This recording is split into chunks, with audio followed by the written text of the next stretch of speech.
friends, this is Jill with stampwithjill.com, and today we are going to make this wonderful thank you card with some really fun fall leaves. We are using must-have sentiments today for the gold embossed thank you, and we are using the Zen Leaves and dies today. Both of these are from Fun Stamper's Journey, and you can order them on my website. So let's get started. So my dogs are going to be growling in the background because they have just decided to play. So I have a 4 1/4 by 11 piece of oatmeal cookie cardstock, and we're going to fold that in half. And then I have a 3 1/2 by 4 3/4. No, 4 1/4. 4 1/4 by 3 1/2. Yeah, I'll get my measurements right.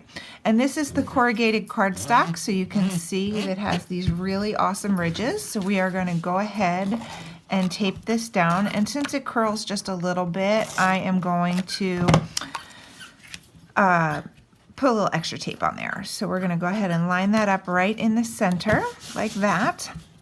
And then my cocoa powder is 3 5/8 by 4 7/8, and my whipped cream is 3 1/2 by 4 3/4. All right, so we are going to go ahead and heat emboss, and today I have all of my supplies ready to show you the magic of heat embossing if you don't already know it. So first thing we're going to do is I have the thank you here mounted on my clear block. And I'm going to use Versamark today. So we have, pigment ink. It's clear. Any one that you have in your stash will work. I sell some with Fun Stamper's Journey, but you can also use Versamark if you have it.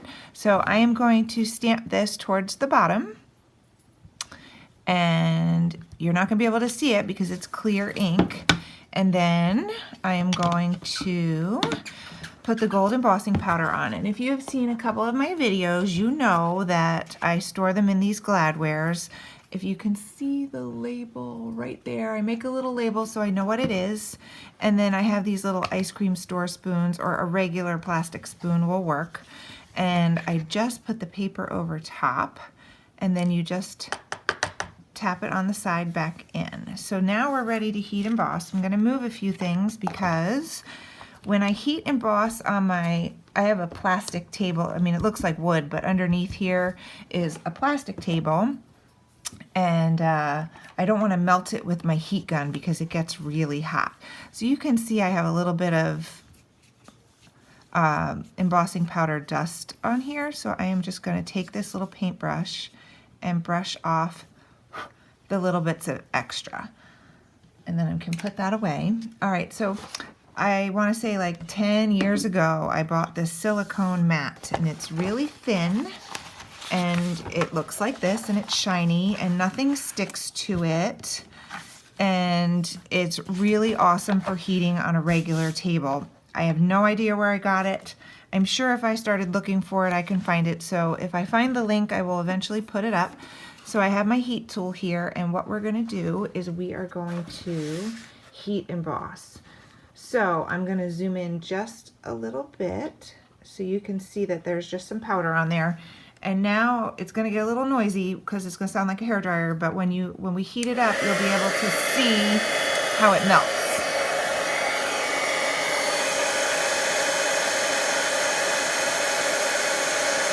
You don't want to get too close to the paper, and you don't want to scorch, so you want to keep moving it around until it starts to melt.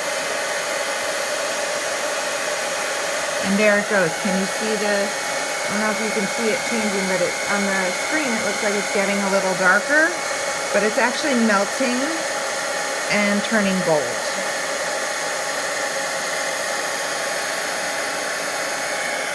Just want to make sure you get all the parts to melt. Okay, so that's it for that. So let me see if you can see. There you go. So just that right angle in the light, you can see that now it's all melted and shiny. Okay, so now we can zoom back out, and we're going to finish up the card. So so my table is not even hot from putting my embossing on that mat. So I usually have it on the counter sitting out. So, okay, so the next thing we're going to do is we're going to go ahead and tape this to the cocoa powder panel. So I have some tape here, and you can see from the heat it gets a little curly. So that will actually go away after it cools down. It doesn't always stay curly, but I'm going to put a little bit of extra tape on there because I don't really want to wait for it to cool down.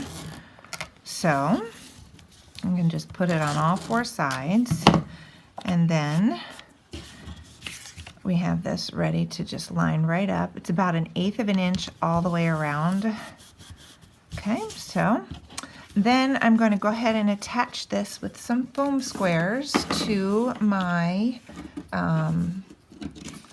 card, because this is thick and it's ridged. I don't really want to tape it. I mean, I could tape it down, but I think I like the fact that it's on some dimension. So we're going to use these baby foam squares so they fit all the way around this corrugated cardstock, which is like one of my new favorite things. It is really fun. Gives a completely different look. All right, so I'm going to try to center this from the angle that I'm at. So there, looks pretty good. All right, the last thing we have to do is put on the leaves. So I already have it mounted. It's Zen Leaves, and I have a piece of scrap whipped cream cardstock, and we are going to use this little leaf, and it has some texture in it. So I am going to stamp this in some pumpkin bread. Let me recenter here on my screen. I'm going to need 3 leaves, so I'm going to stamp in pumpkin bread. And if I had done this right, I should have done it in the right order. So if you stamp from light to dark, you don't have to clean your stamp in between because this is darker. So let's just pretend I did the haystack one first, and I'm just going to cheat and do this on my placemat and wipe it off. So haystack here, and you can always practice. So now we have some haystack. And then I could have just gone tap, tap, tap on my thing and gone right into the pumpkin bread because it's a little bit darker and there wasn't enough ink on there to taint your ink pad. So now I'm going to do my cocoa powder right there. And then from the magic of video, we are going to have these die cut. So I'm going to move a few things out of the way. So it comes with a set of dies to go with the leaves so you don't have to hand cut them yourself. And then I have 3 of these cut out. Let's hope I can find them on my table. Yep, here we go. So by the magic of TV, I cut out 3 of the leaves. So now what we're going to do is we're going to attach those to the cards. And you can see I messed up on the back here, and nobody's ever going to see that. So we just turn the white paper over. If you didn't know that trick, that's always a good one. And remember, it is only paper, and if you mess up, throw it away. You probably have a ton of white paper.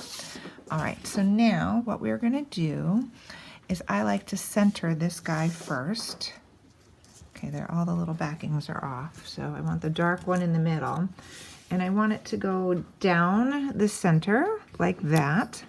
And then these guys are going to go up like that and up like that. So you have a threesome. Now I have a piece of the gold thread, and if you can see the sparkle in that, it adds just a little bit of sparkle. So what I'm going to do is I'm going to take my glue dots, and I'm just going to take one off with my finger and kind of roll it and put it right there at the, well, you actually have to have it stick to your finger, but okay, so there you have a glue dot right there. And then I'm going to just tie a bow. So I'm going to take the tail, make a loop, and hopefully you can not hear the crunching of the dog bones in the back, but they're such good puppies and they're behaving so well. So I didn't want to like put them in their crate while I was making a card video. That's not very fun. So I don't know if you can hear it. I have music on in the background and it's pretty soft, so I'm not sure if you would hear that. So after you make the bow, you can see I kind of went around, and so now it's gold. And then the last thing I'm going to add is a little white. These are party dots. And I am just going to grab a piercing tool from my stash of tools, and I am going to put a little white dot there to give just a smidge more.